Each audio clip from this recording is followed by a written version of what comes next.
Yeah, I mean, that'll go down in my memory as one of my career highlights, but also a lifetime highlight.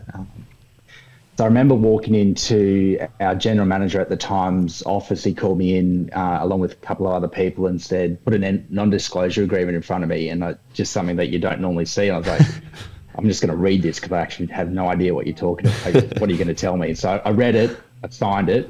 I said, what if I don't sign it? He said, well, I'm not going to tell you then. Okay, well, it must be something big. So I signed it, and then he said, look, we've signed AB de Villiers. We're going to announce it in a couple of months. The intent is that in 2 months' time, no one out of the 4 people in this room know about it. And so, yeah, AB de Villiers, I didn't really realise, but he was like Michael Jordan. And I knew that he was big. I just didn't realise how big it was. G'day, guys. Coming up on the show today is Pete Locke, the General Manager of Marketing and Corporate Affairs at Queensland Cricket. Pete has over 10 years of experience overseeing the commercial, sponsorship, hospitality, marketing, digital, communications at the Brisbane Heat, smashing all sectors off-field at Queensland Cricket. Lots to look forward to today, including how to progress within an organisation, how to be an effective manager, and what it's like being part of a championship winning team. If you enjoy this episode, Pete is going to be the Brisbane Meetup guest on the 7th of March. So grab a ticket and come and listen to him in person. Let's go. I started volunteering. It's all about who you know in sport. Am I going to be calling the last 10 seconds of the grand final? You can connect with the interviewer. The hand goes up when they've got to make a decision. Having a network is one of the most important things you can do. I didn't necessarily follow my passion. I followed my curiosity. Once you've worked in sport, there's no going back. And then lo and behold, before I left, I got offered 2. Hello and welcome to the SportsGrad podcast, the ultimate guide to make it in the sports industry. I'm Ryan Walker. Joining me is the big Swifty, Ruben Williams, and we are 2 mates who met at Cricket Australia. And each week we learn how people made it in the sports industry. We tease out their career decisions, work habits, skills, and everything they do that makes them great, all so that you can get in, get promoted, and get thriving in the sports industry. The big Swifty.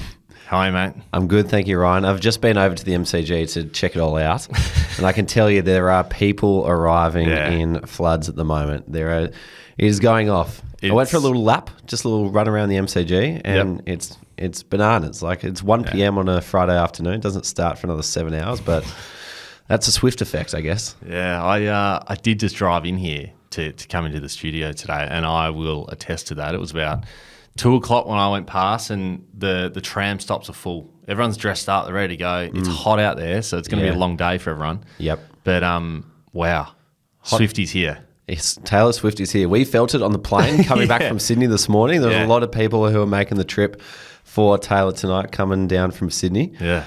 But you are going tonight, which is huge. I am going. I am absolutely pumped. I'm actually, after this episode, I'm going to go to Rebel Sport maybe on the way home and perhaps get some Chiefs kit. I think you should. Just to fit in.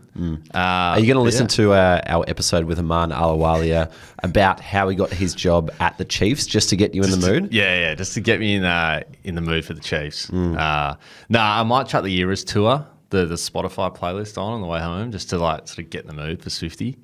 But yeah, it's going to be mad. It's been a big few days. Cultivate, like the final stage for me is tonight. Yep. But let's talk about last week, because it's been, I think probably the way to put it is just non-stop. Yes. I think that's probably the best way to put it. And our frequent flyer points are just absolutely booming. Yes. But take us back to Friday last week. Well, yeah, we've had a week of mayhem, starting with the Melbourne meetup last Friday, which was amazing. We had about 130 people in the room in Richmond for that, with Paddy Horan from the Western Bulldogs and Shea Bolton-Brown from the Melbourne Mavericks, which was outstanding. A couple of other notable people joined as well. Kimberly Finesse, General Manager of People and Culture at Netball Australia, was in the room. Great friend of the show. Great friend of the show. As was Sarah Stiles, the Director for the Office for Women in Sport and Recreation as well, who's got a huge role. So a lot of good people come along to these events. And then we went and ran the parallel meetup. You flew home to Perth. I went to Adelaide, and we did the lonely setup in our each pub that we were running, respective pub, and ran the the South and Western Australian meetups, which was terrific. Who did you have over there? We had Danny Mills from the Wildcats, General Manager of Operations. He was outstanding. Just such a good insight into like coming from the NBA. He obviously had a bit of experience at the Philadelphia 76ers. Very cool. And then he sort of touched on how they build a winning culture at the Wildcats, and obviously how they recruit players as well. It was super interesting. But yeah, everyone loved it. It was amazing. And you had Path? Yeah, we had Path. One interesting thing that came up in Adelaide with Path was that even though Path is probably 9 months into his role at the Crows, a couple of weeks into it, he had an idea to create a brand new community camp using the Crows brand. And so this is like being run during school holidays. And I think they were going to pilot it with like 100 kids to start, and it sold out in a single day. They didn't get to day 2 of their marketing plan to, spread the word, because it sold out that quickly. Jeez. And so now they're thinking about, well, how can we grow this further?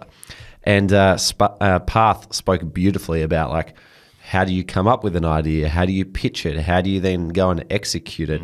Which was something that he'd never really done before, coming from Westpac, where everything's so systemized and has to be by the book that you don't really get the option to think creatively. Yeah.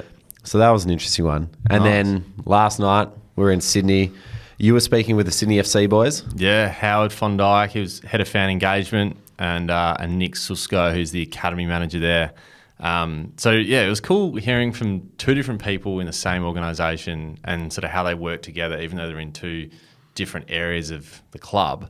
But just a great insight, and Howard even gave us the rundown of his full day. Very impressive. Starting at 5 a.m. in the morning and eventually getting home at night. But, 2 gym sessions? Yeah, 2 gym sessions. It shows as well. Fit man. Very fit. Good-looking man as well. Handsome. And Nick was an absolute superstar as well, and stayed around one of the last to leave, which we love that when our guests stick around. So, absolutely. Yeah, and you had Basha, who is one of the great guests of the show as well. Absolutely. She appeared on the podcast this week, and so we got to chat with her in person and learn a bit more about Sail GP, which is, I just think, one of the most fascinating sports at the moment. Like, brand new, they've put a lot of thought into it. They've executed it beautifully. It's growing rapidly. It's exciting.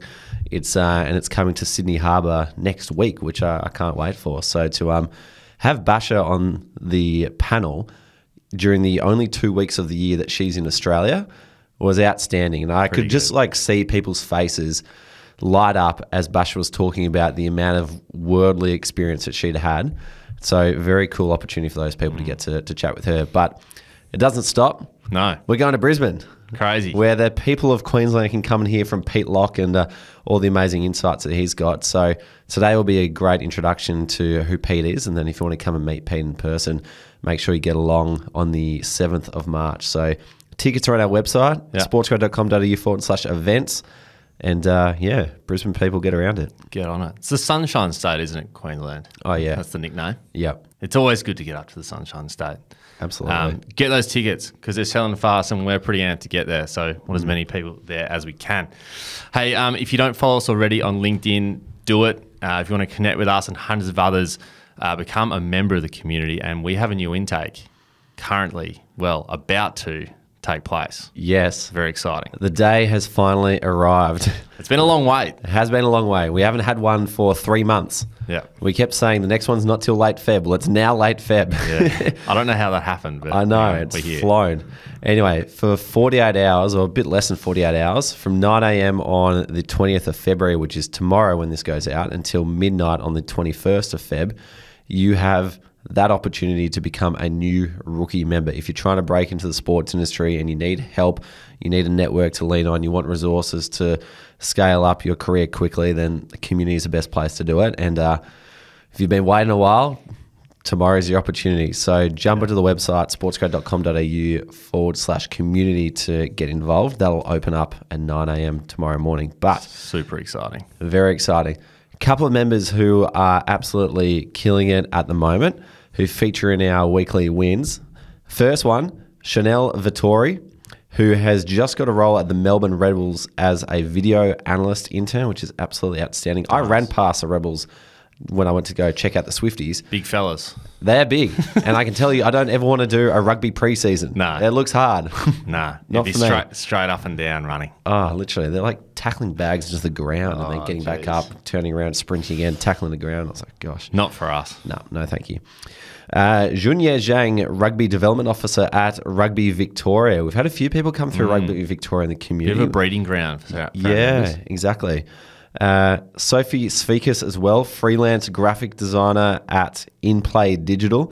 And then this is a huge one. Our friend up in Sydney, Dylan Norahan, has got a role as Director of Sport Partnerships at OMD Australia. He's on his way down to Melbourne, which we cannot wait for because he's a great friend of the show. Yeah. He's a good member of the community, and I can just tell he's going to get amongst a lot of coffee catch-ups. Brings the energy, Dylan. Yeah, he does. And he asks questions at meetups, which I love. He's got a great smile too. Yeah, he does. He's always beaming through the Zoom camera. Bit of a rooster.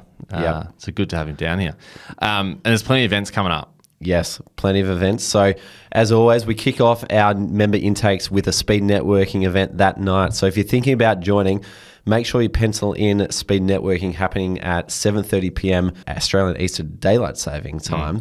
7:30 p.m. tomorrow night if you're on the Eastern Seaboard. And then we've got Pro Speed Networking coming up on the 22nd of Feb, which is on Thursday.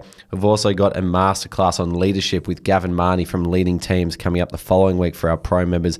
If people can recall way back to episode 30 of the podcast, you'll know that Gav is a great friend of the show and has got a lot to offer in the leadership space. And then our next meetup, just keeps Brisbane, flying. Keeps coming around. Brisbane's coming up, and then we'll be back to the other states in May. There is so much happening. There is a lot. And if you want to keep up with absolutely everything, you don't want to miss a beat, the newsletter is the place to go. So head to sportsgrad.com.au/newsletter, and you will not miss a member intake, you will not miss a meetup, you will not miss a podcast, and your career will grow from there. Impossible to miss. Yep. Just get that little newsletter in your inbox. That's it. Case is doing a great job on that as well. Just killing it in the newsletter department. Yep. Alrighty, well let's get into it. Grab a pen, enjoy this chat with Pete Locke. Pete, welcome to the SportsGrad podcast. Thanks, gentlemen. I'm humbled to be on the show and humbled that you think my job is interesting enough to record a podcast on. Your job is fascinating to us, and it's very aspirational for a lot of people because not only do you work in sport, but you're working with a premiership winning team. You're working with the Brisbane Heat, who just won the BBL. Can you tell us a bit about what that has been like since the final? Yeah, look, for me personally, being attached to the club this is my 11th summer, and in that time I haven't won a Big Bash League. So personally, it was super exciting and very rewarding to be a part of. We've won a couple of WBBL titles in that time, which have been equally as exciting. But yeah, I suppose the last week has been really action-packed for me and the crew that work in our off-field team and also the on-field team involved in the coaching staff. And with the Big Bash League, it normally finishes mid to late January in the regular season. And I've had plenty of those seasons where we've finished up and not made finals. And then the clubs that are lucky enough to go on and play finals, there's a couple of extra weeks of work and you might be hosting games or attending games or doing content on the road. And so to be in that position is a lot of fun. It's a really short period of time. And so to come out of the back of it with a trophy and to see how much it meant to our players and our coaching staff, and then to the people of Brisbane, I think was the best part. Just to see how much winning a championships means to other people has been probably the most rewarding experience of it all. It does feel like Brisbane attached themselves to the Heat in a similar way that Perth attached themselves to the Scorchers. Ryan's a WA man, so he knows all about that. Yeah, it definitely feels like it. Yeah, our Brisbane sporting fans are pretty passionate about their teams, and we've seen it with some of the others like the Broncos and Lions. And when teams get on a roll, people get out onto the bandwagon pretty quickly. And look, there's definitely been a sense that the people of Brisbane have been excited about the competition this summer. Our crowds have definitely lifted, and just the general buzz around this city. Walking around on Friday it was with some of the players on the way to an appearance with the trophy, just the amount of people that stopped them, wanted a photo, just cheering them through the streets, I thought was pretty cool. It was also great you delivered Brisbane a grand final win. You've been starved the last sort of year or so. I think the Broncos lost, the Lions lost. Lions AFLW got over the line though. Sorry, yeah, they did win that one, but it's so it is fantastic. You can get a win for Brisbane as well. Pete, I'm sure you're a regular listener of the show. You know how this works, but we do some quick fire questions to start each episode, just to let our listeners in. They're probably viewing as well on YouTube. To let them in on who you are and what you're about before we get going. So I'll start with our first quickfire question, and that is, what was your first ever job? My first ever job, I think I delivered newspapers when I was a kid, but that didn't last for too long. And then my first job in high school or just out of high school would have been bartending. Nice, the classics. Yeah. And what did you study at university? I did a Bachelor of Business Management, majoring in events, and then I did some postgraduate study in journalism. Brilliant. And your favourite sporting moment? Well, the Heat winning the premiership a couple of nights ago is probably now it. Yeah. When I put before that, probably the Queensland Reds winning the 2011 Super Rugby Championships. I talked a little bit before about how much championships mean to people, and I grew up a diehard rugby fan, and I had a friend of mine was captain of the team, and so that was a pretty special experience. Very good. And you've been managing people for a long time. What's your favourite interview question that you like to ask of candidates? I like to ask how can I and how can we get the best out of you, and what environment can we set that gets the best out of you? I like that. Good question. I'm not sure if you're a book or a podcast man, but what is a book or a podcast you'd recommend that's helped you at work? Might be a bit of an obvious one, but Shoe Dog by Phil Knight, which is the memoir of Phil Knight, who created Nike. And the biggest lesson that I took out of that book is the power of tenacity and just to continue working hard to achieve your goal. I must admit, I bought that book for my mum for Christmas one year with the intention of reading it myself, which I still haven't got around to. Get that back. I've heard very good reviews about that book. Must read. Yeah. And are you associated with any grassroots sporting clubs? Yeah, I play golf at a member of a golf club at the moment. I've grown up my whole life playing club sports, so I've always been involved in a rugby club or a cricket club, but aren't playing any of those at the moment, but do have a passion for community sport. Love it. Nice. And last one, if you had 30 minutes to pick anyone's brain, who would it be? Yeah, I'm intrigued by Greg Norman, and particularly Greg Norman, the athlete. I've actually just started reading his book, The Way of the Shark, and I think it was released ages ago, so it's not current, but I'm intrigued by his sporting prowess, but then his move to business and particularly Live Golf. I just love to hear the inside story on Live Golf and how he's gone about creating that and navigating, trying to change the world of golf. I think that would be really interesting. Yeah, I reckon a Live Golf guest will go well this year. Good. Yeah. It's on the agenda. The shark was my first introduction to golf. I remember when I was young, I got a golf ball with a shark logo on it, and I thought, like, this is the greatest golf ball of my entire life. And then I realised who Greg Norman was, and away we went. I remember growing up with golf and Dad having the golf on really early morning in Perth. But I always just remember Greg Norman used to choke. So I don't really associate Greg Norman for his wins. He did win a lot. But I just remember him he's lost it again. The last round hasn't gone down well. So anyway. Yeah, I'm probably similar vintage in that I remember watching him play, and I remember the 96 Masters, watching it before school and being heartbroken without really knowing the Greg Norman backstory. The fact he was already number one. He'd won a couple of majors, but he was record world number one for so long. So just his move from being so good at sport to being so good in business to now changing the world through golf, or him trying to change the world through golf, I think is just fascinating. Yeah. Amazing. Well, let's dive into your journey and your role at the moment, because one thing that a lot of people in sport have marvelled at for literally the last decade while you've been at the helm of the Brisbane Heat is the Brisbane Heat are the most followed sporting club in Australia. I've got the highest content of any professional sporting team in Australia, like above any other BBL team, any other AFL, any other NRL team. The Brisbane Heat, despite their very short window, do better than any other team. Is that right? Yeah, the most followed sports club in Oceania. which is something that we're super proud of.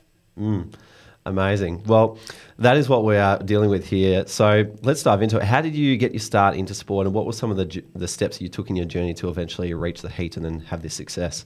Yeah, so I've been with Brisbane Heat and Queensland Cricket for about 10 years. So my journey to get to this point starts a little bit before that. And I was living in Melbourne, part of a cricket club, really enjoyed that side of it in terms of playing. It was almost my reintroduction post-high school back into how good community sport can be. And that's where I redeveloped a bit of a passion for the game and also for cricket. And I was working in publishing at the time, in advertising sales, so involved in media and marketing, and just realised that my progression in my career was to try and get a crack into sport. And so, like everyone, did the usual, applied for a lot of jobs. That's when I did undertake some graduate study in journalism I thought, content was a path that I wanted to go down. So applied for a job at Queensland Cricket, where I knew a couple of people, was coming up for a wedding or something like that, trying to buzz through the door of the guy that was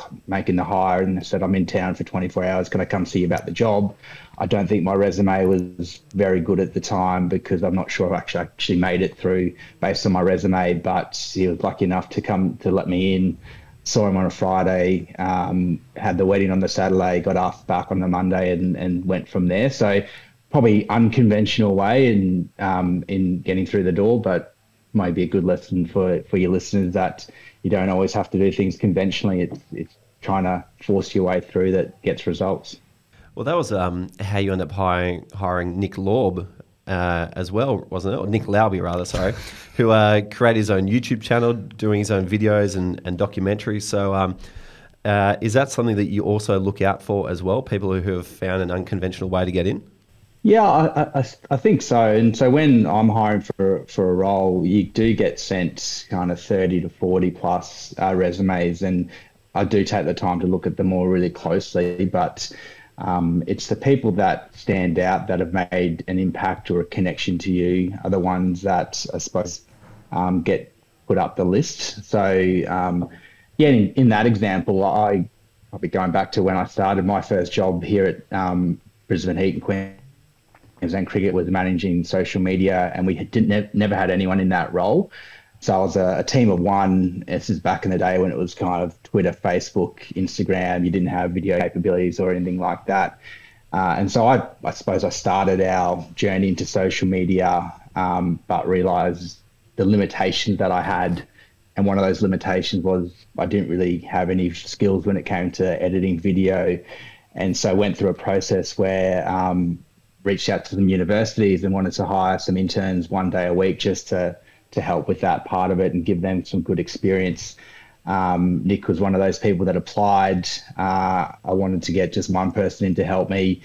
I ended up hiring two because they were both equally as good as each other. The other person, Taylor, probably one of the coolest things about my job is that I hired them both as interns probably 8 years ago, and they're both still working with me, and I've had the joy of promoting them throughout that journey, which has been pretty cool.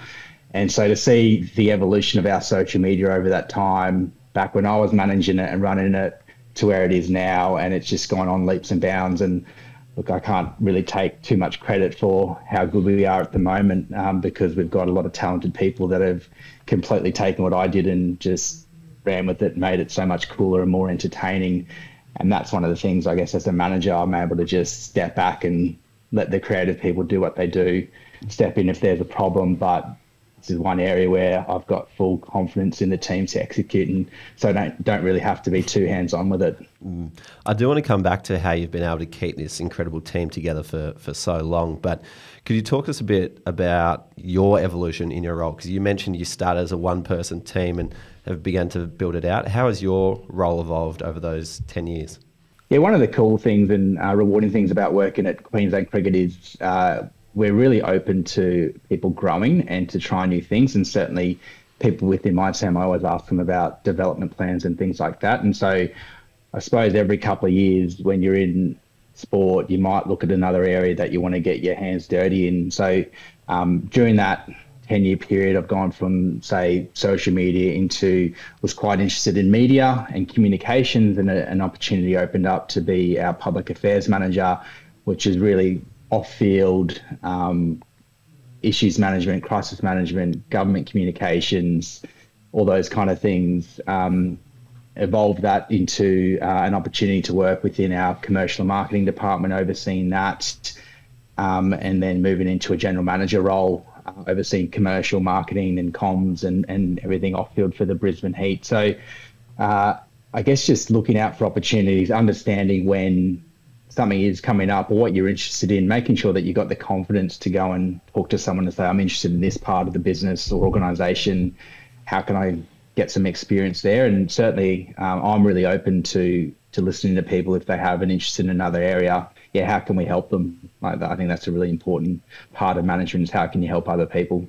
And are those areas just things that have come up as you've kind of gone through your career, or was there ever like this vision that you had for yourself, like, you know, I want to be a general manager and I want these specific divisions to fall underneath me? Or is it just as you've gone, you've thought, actually, that's really interesting. Can I help in that space?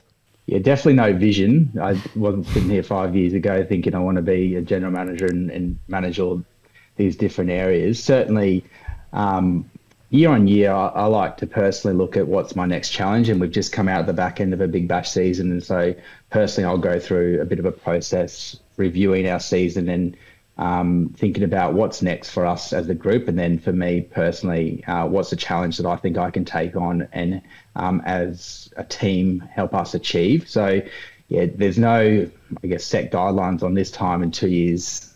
My evolution needs to be this. I think I just haven't really operated that way necessarily, but always if an opportunity opens up, be the first to put my hand up and say, I think I can help lead in this area, which is probably more where I've established growth. Is I've identified that something's opening up, someone might be moving on or might be changes here and there. This is how I think it could best operate, and this is the role I think I can play. Nice. I'm definitely keen to go back to how that team stayed together, but keen to understand, first of all, you know, over that 10-year journey, what are some of the biggest challenges that you've faced along that decade of time? Anything that's happened that sort of stands out to you? I look like everyone. COVID was fairly significant. And we went through a lot of restructural change, like a lot of organisations in sport. So having to navigate our way culturally through that period, that's when I did step into more of a management position. So trying to get my feet on the ground, understanding how to best manage a team and lead people, and probably not always doing a great job of it. So learning a lot on the fly, to be honest. That was certainly a big challenge during COVID. I think every year we go through a bit of a challenge when it comes to running events. And so running big events are complex beasts. And so there's always been one or two challenges over the years that have been pretty significant, but I've always come out the other side thinking, geez, I've learned a lot from that. And a couple of examples will be maybe 5 years ago, in the middle of a big bash game, the lights went off at the Gabba and the match never restarted, and there was just this sense of what's actually happened. Fans are furious because they haven't received their full value, and so going through a communication plan around who's eligible for a refund if they're not, how we put in a good spin on this to fans to make sure that they're coming back to other games. So that was one. During COVID, I think we had, when players had to sit out if they got COVID, we had one where 12 players got tested positive to COVID in one day on the day of a game. And so actually going through a process of, can we shift the match back 24 hours? Can we find 12 players to play? What's our process around refunds? Are we still going to ask people to come? And then more recently, we put heaps of energy and effort into a new event that we established called New Year's Bash, which was a really big intent to draw people to the game and have music playing. We had Pinyao playing, and it just rained all day, and the game ended up being washed out. And so again, going through a process of who's eligible for a refund. At one point during the night, the rain was getting quite bad and there was lightning around. And so our mindsets went from, can we get this game going? Can we get the music playing, to what's our process around if lightning gets really close, and we're communicating to people in the stadium on where they should go and what they should do and how we actually get them home safely. So I guess in that come crisis comes opportunity, and you always learn a little bit about it. And reflecting with the team post that, we went around in the group and kind of said, what's one thing you took out of it? And that was really important, I think, just to see how clearly everyone thought and no one reacted, no one got too jumpy or anything like that. So hopefully that answers the question okay. So is that actually something that you did? Like at the end of this hectic night, there's rain, there's thunderstorms, it's probably late at night, everyone's probably wet, everyone's ready to go home, and you say, stop guys, what did we take out of this? Not quite in that moment, because everyone was pretty fried, because we did have, went through a bit of a communication strategy and sat around in a group, and particularly thought at 9 a.m. tomorrow, we're sending this email to members, we're sending this email to 2-game members, we're sending this communications to hospitality clients, we're sending this to ticket purchasers, this is our communication to the board, this is what we've got to do about insurance. So we kind of let that settle for 24, 48 hours, where it was a pretty intense period of just, we had 20,000 people even turn up when it was raining that hard, and a lot of them were asking us questions. And so trying to respond to fans in the right way. And so we let that breathe for about 48 hours, and then we didn't have too much time to our next match. And rather than get together and plan out the next game, it was, tell me one thing you took out of that match. And everyone took something out of it, which is something.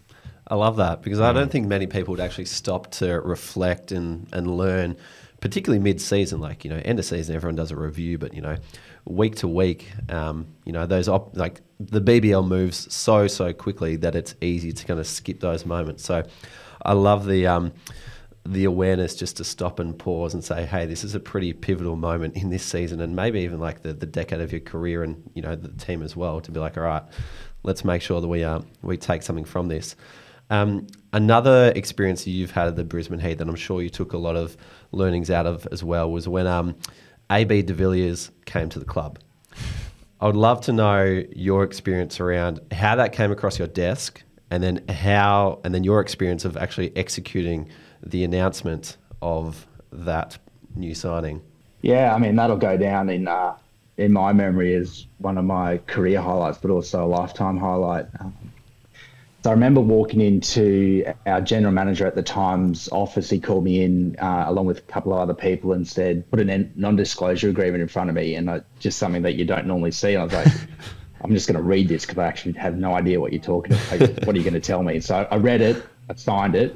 I said, what if I don't sign it? He said, well, I'm not going to tell you then. Okay, well, it must be something big. So I signed it, and then he said, look, we've signed AB de Villiers. We're going to announce it in a couple of months.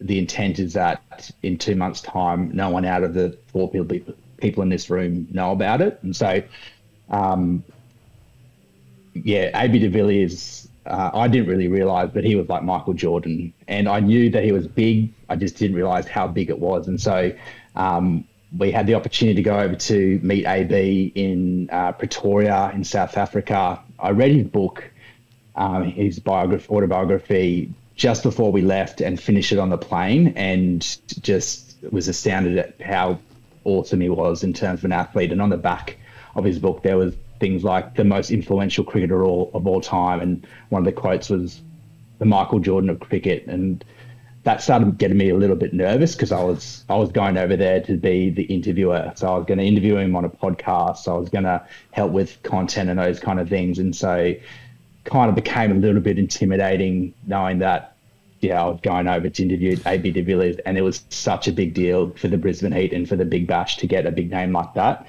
And so we went over there, spent 24 hours, probably 2 hours with him, but 24 hours in Pretoria. Our luggage got lost on the way over, so I was walking around in the same pair of clothes for a couple of days, which wasn't great. Actually went and bought a whole bunch of new clothes, but that was just part of the story. Came back, gave ourselves about a week to pull it all together, to make the announcement.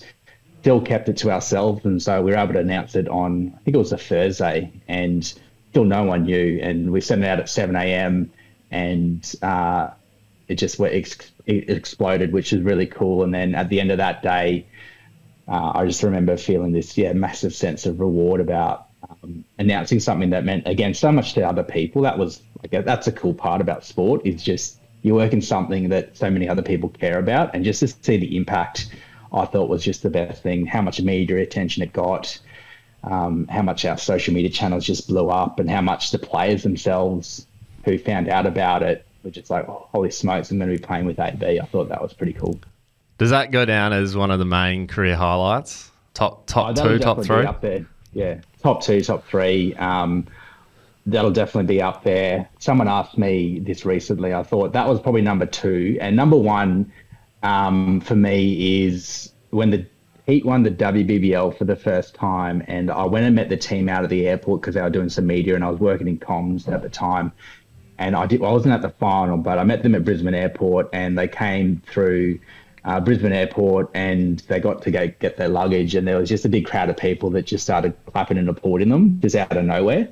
And that was, again, one of those little moments where I thought, okay, we're making a difference here, because this is the WBBL into its fourth season. That's when I just noticed there was a bit of a step change with that competition. So I still get a few goosebumps thinking about that moment. That was amazing. Yeah. What does a standard day for you look like in season versus out of season? I'm sure you get asked this a lot, but how would you compare and contrast the two? Yeah, so in season, very executional. Off season, very strategic is how I would put it. So when we're in the middle of the WBBL and BBL season, we're thinking about how we're going to run events, how many tickets we've sold, what campaigns we need to run to drive a few more attendees through the gate. So a big part of my job is selling memberships and hospitality and tickets, and making sure that we're hitting our attendance numbers, because that has a really big impact as the Brisbane Heat to reinvest that money back into Queensland Cricket to help us fund programs, etc. So commercially, the Big Bash League is super important to us. So I'm always looking at our ticket sales and how we're doing, and if we've dropped a bit, what can we do to lift that back up? Working with our events team around our event presentation plans, with our ops team around how we run a safe event, a sponsorship team on we delivering all of our deliverables for sponsors in terms of signage and digital and apparel and all those kind of things. Communications and media, which media conferences are we running on, which dates are we delivering for our media partners? So very executional in that, or operational in that period. And then look, we've just finished Big Bash League, and in my mind, I'm going through this strategic process around what are the big ticket items that we need to do to grow our club and to continue to innovate and be leaders in things like event presentation and social media. That helps us just be a little bit ahead of the pack. And so right now, going into off-season, thinking about this is a really critical time for renewing sponsors and bringing new sponsors in, because you can't really do that too late in the summer. That's got to be done in the off-season. Looking at things like venue hire agreements, schedules, so going through the process of where do we want to play our games next year? What dates do we want to play them? Working with our league partners to establish a good cadence of matches. And then working on, big ticket items for the team, and thinking about what projects do people want to work on? How can I continue to challenge the group to continually get better? And so always having one or two new projects per year that are a bit different, but that will excite people and give them the will and the want to come back to work year after year, and I guess week after week. Just referring back to what you said around like how ticket sales are such a major part of revenue for the Brisbane Heat. You don't have to answer this if you don't want to, but I was wondering, like, say a Gabba sells out for a Brisbane Heat home game, what's the revenue on that for the Brisbane Heat, and how much does it cost in terms to put a game on at the Gabba as well? Like, what's the sort of financial impact for the club? Yeah, I probably won't go too much into the details, and you might be able to refer your listeners to our annual report. But okay, sure thing. Rather than go into the exact details, but look, it's it kind of makes or breaks Queensland Cricket in terms of our financial year, and might not be as drastic as that, but a really good year for the Big Bash League means it just takes pressure off us, being able to deliver programs and bring on staff to deliver those programs to support volunteers. So there is almost like a break-even point of we need to achieve this many ticket sales to break even in a game at the Gabba, and following that is a bit of a surplus that we can run each match. And so we do set ourselves a budget which is driven all the way from board down to say each game we want to hit this revenue number for games at the Gabba, which again allows us to reinvest back into the community. So it is a big challenge in terms of managing those expenses at the Gabba and ensuring that we do have ticket sales coming through, and understanding things like the pattern of when people purchase tickets. And we're in a position now where ticket sales still come relatively late, so it's hard for us to really have a clear idea of this is how we're going to go each game. And we're always banking on things like, is the weather going to be good? Is the team performing well? Are we doing everything we can from a sales and marketing to optimize the fixture? Are we playing games on weekends and good nights in prime time when we know that crowds are going to be big? If we've got a game in the middle of December, we know that's going to be really good for corporates. So we're maximizing our output when it comes to contacting corporate clients. And then from a cost management point of view, just being aware of how good we're communicating with our core stadium, which is the Gabba, to help us minimise the impact of costs. And so there's a lot of costs when it comes to police and security and cleaning.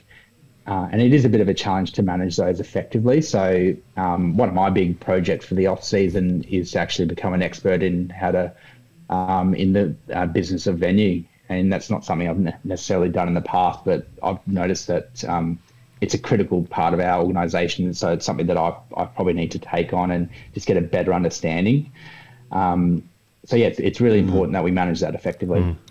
It's really interesting you talk about, the strategy behind the BBL there, essentially. So like you are playing games to create revenue to then reinvest into grassroots sport. Like that is sort of very different to, say, a Manchester City who plays games to generate revenue, probably not to put that into grassroots sport, probably to buy players, to upgrade their stadium, to do all sorts of things. So like, do you enjoy the fact that like your role is doing good for people? Like it's almost like a non-for-profit type organisation, type league. Like you are directly impacting the community? I love that part of it.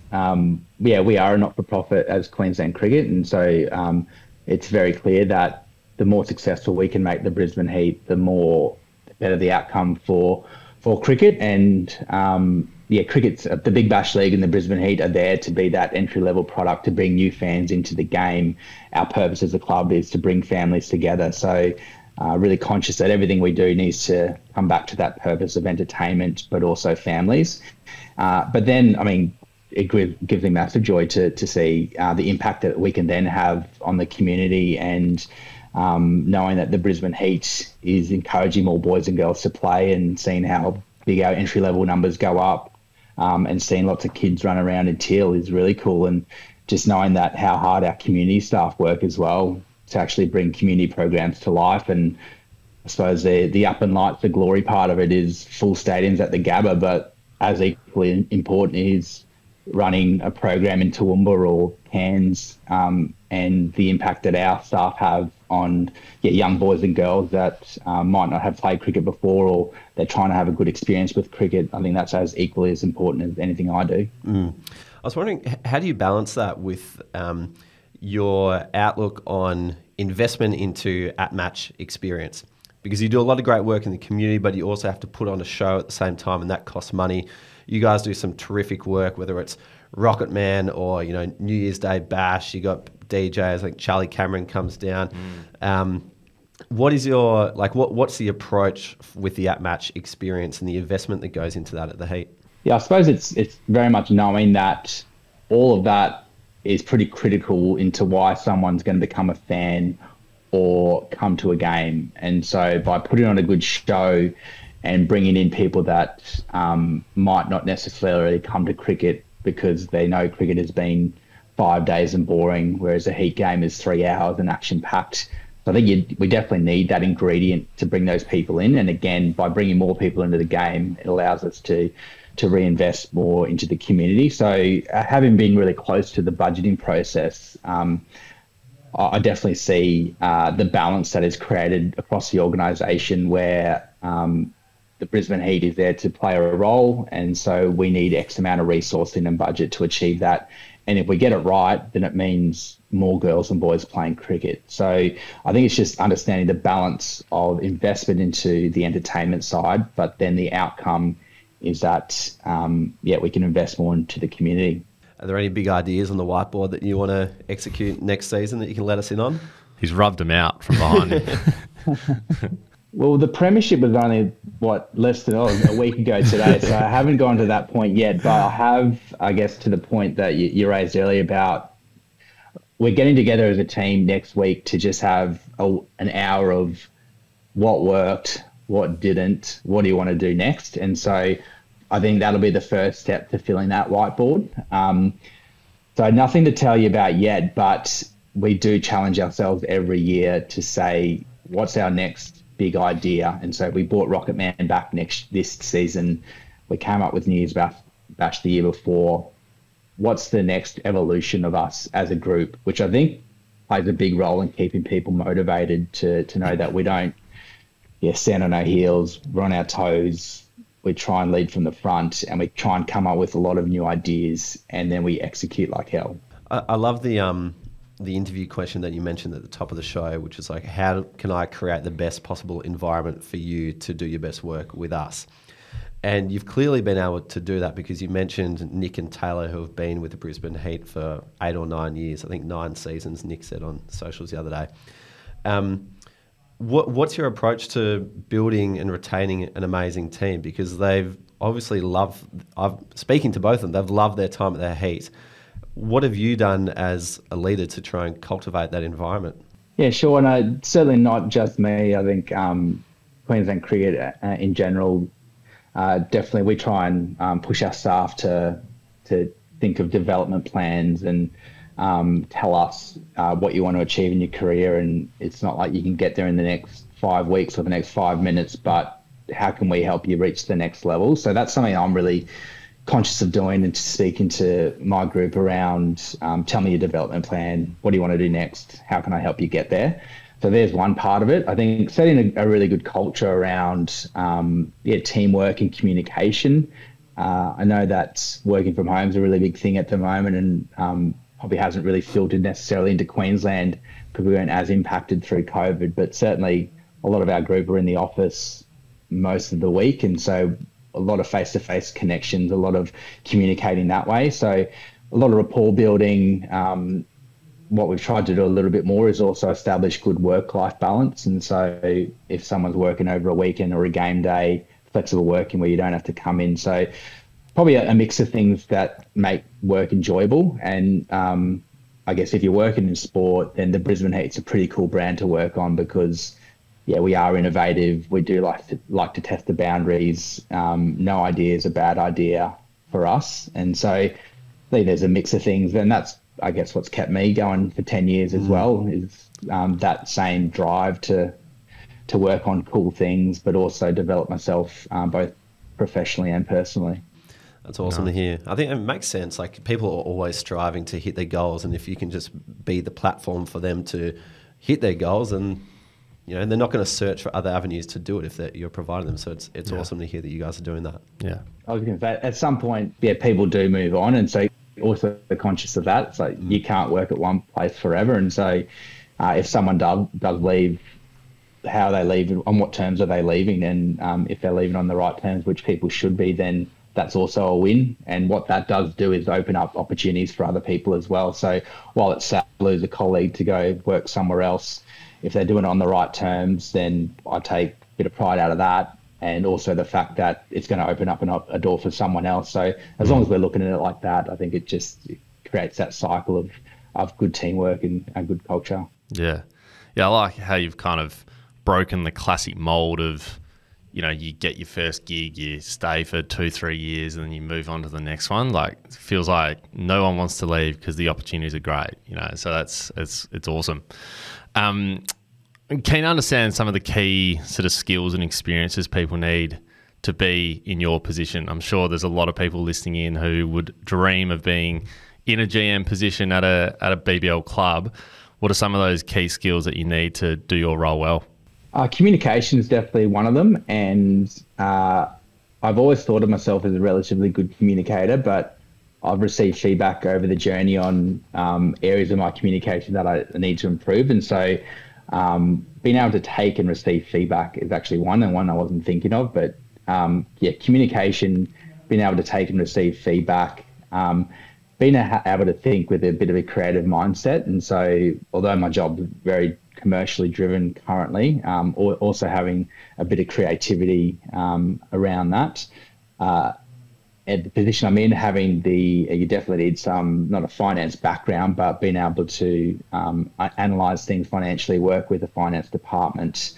And presenting skills, I actually think is really important. So I've done a few presenting courses. I've encouraged my team that the more you get out, and you don't have to be necessarily a journalist or a salesperson, but giving everyone the confidence to go and present in a room, I think, is a good skill to have. What is it about this skill set of journalism that leads to general management of, media, digital marketing, fan engagement teams? Because there's this group of people that I kind of bucket yourself into who are leading organisations with that background. You did a Masters of Journalism. Finn Bradshaw started off as a journalist. He's now the head of digital at the ICC.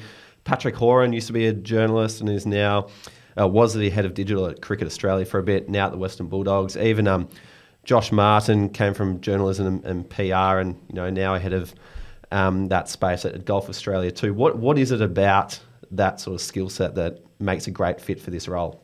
Yeah, I think they're very transferable skills when you study something like communications or journalism. And I remember it was a postgrad class, and maybe my first writing class, someone said, "Oh, yep, out of the amount of people sitting in this lecture," I think I was online at the time, saying there's probably 2 of you that are going to get jobs as journalists. So there's not a lot of jobs in it, but it is a really fun profession. And so I think it's just the transferable skills of writing. So I really like writing. So doing creative writing profiles on people, extending that to press releases, being able to communicate internally. It helps you write a good brief for something you want to get created. Helps you communicate if you're pitching to a sponsor or building out a sponsorship proposal. So I think it's just the transferable skills of creativity and also communication just seems to work within the sporting landscape. Do you happen to have a separate outlet that allows you to be creative and write? I know Patrick Horan was reviewing comedy for a long time in the background of working in sport. Is there anything else you got on the side that just helps scratch that itch? No, for a period of time I was pretty active in sourcing freelance writing opportunities. I currently don't do too much of that. I think work plus a few kids plus a terrible golf game keeps me relatively busy.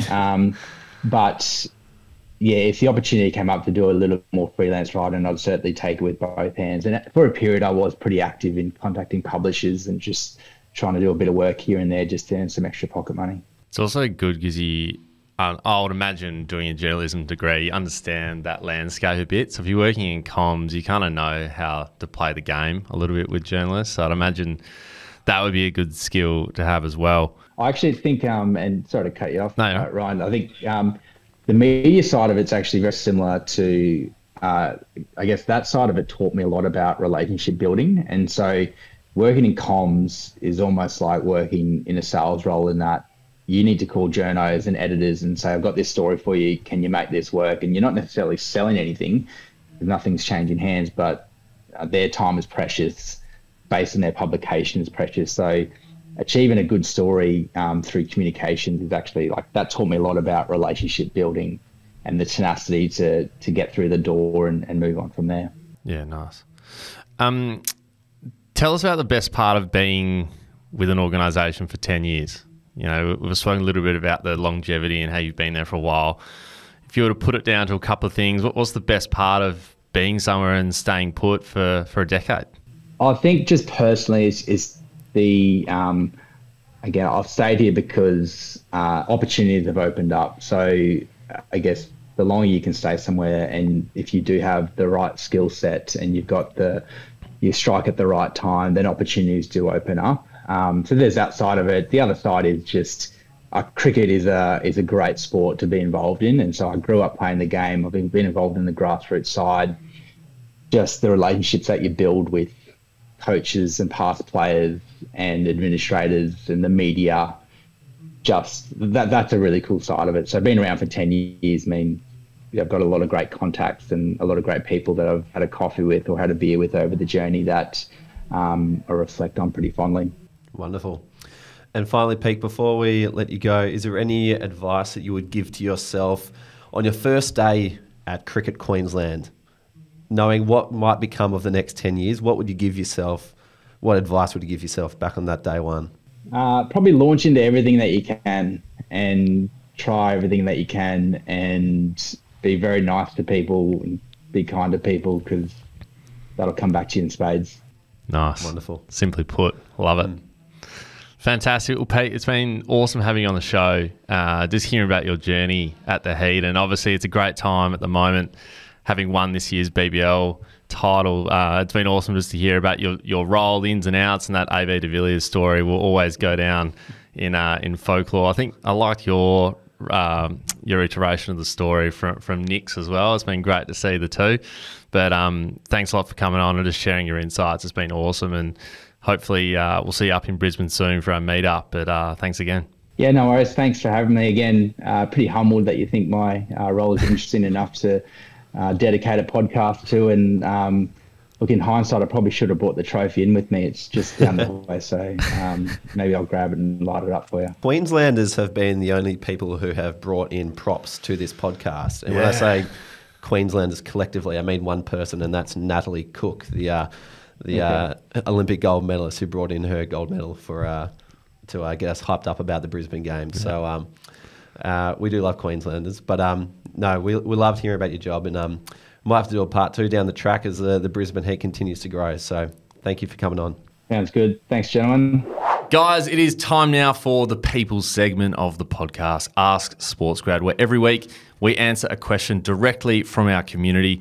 If you would like to ask a question first, you can become a SportsGrad member tomorrow in our latest intake. Do not miss out, because you will be waiting another 3 months. It'll be May by the time you can get in. It'll be cold. Winter's coming. Like, not a good time to hit your goals. I want to start now. So join the community and get your questions answered.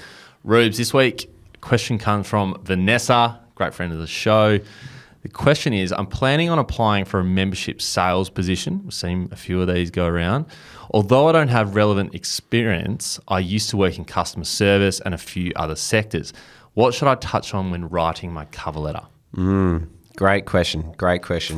Because a lot of people just blaze away with their cover letters and dump everything they've ever done onto their cover letter and say, hey, someone hire me, and then it's a copy paste. I mean, if you're listening to this and you've sent out the same resume and the same cover letter to even more than 5 employers, then you need to change, because that's the problem. You're not targeting it to the specific role.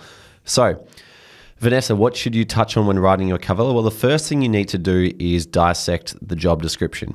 So when you pick up the job description for membership sales officer position, read through it and highlight anything that you see is a notable skill. And job descriptions can be quite lengthy. They can throw a lot of different things in, but go through and underline all the different skills and then write them down on a page and literally count how many times each specific skill was mentioned. For example, something in the realm of communication might be mentioned 5 or 6 times. And so you would then be able to clearly see that, okay, communication is the number one skill that this job requires. You're going to do that for all of the skills, and then you're going to rank them until you can clearly see from 1 to 10 or whatever what the order of priority of skills is for this particular job. You're then going to cut out the bottom 7, and you're just going to look at the top 3. We're not going to take a scattered approach. We're not going to try and fill absolutely everything this job wants to do. We're just going to focus on the top 3 highest priority skills that this job requires. And what you're going to do is you are going to think back to a time when you have demonstrated this skill. And you are then going to write about that example using the STAR response, which stands for situation, task, action, result. And that is going to form one of your body paragraphs.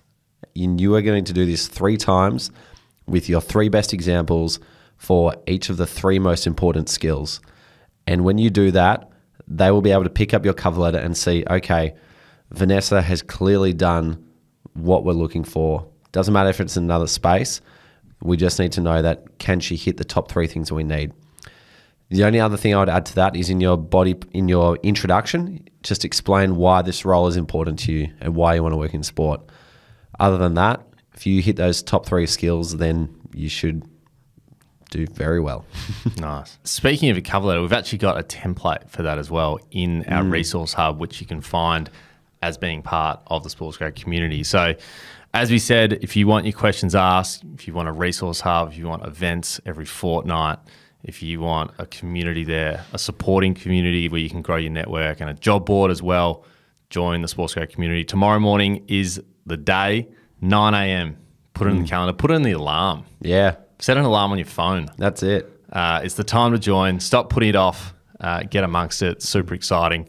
We can't wait to have you part of it. I was chatting with Rohan in Sydney last night. Yeah. And he said to me, Ruben, I heard you mention on the podcast at last intake, like some people were literally jumping in at like 9 o'clock and 16 seconds. And he was like, that was me. He was like, I was like, I had my laptops open. It was like buying Taylor Swift tickets. Like he wanted to get in straight away. He wanted that membership badly. It's kind of like one of those days where you clear it and you watch the inbox. You just want to see people jump in. I'm not joking. Last time it was like literally 9:00:16. Yeah. 9:01.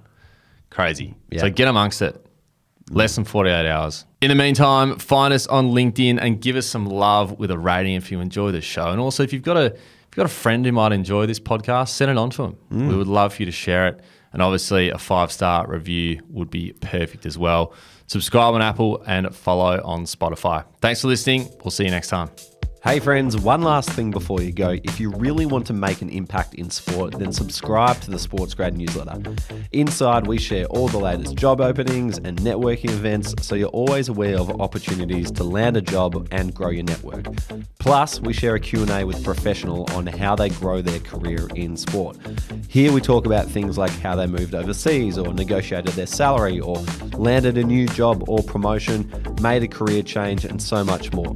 It's kind of like a little boost of inspiration in your inbox before the weekend. So if you're like us, you're career driven and you're keen to progress quickly, you're going to love the SportsGrad newsletter. To get it, head to sportsgrad.com.au/newsletter to subscribe or follow the link in the show notes. See you next time.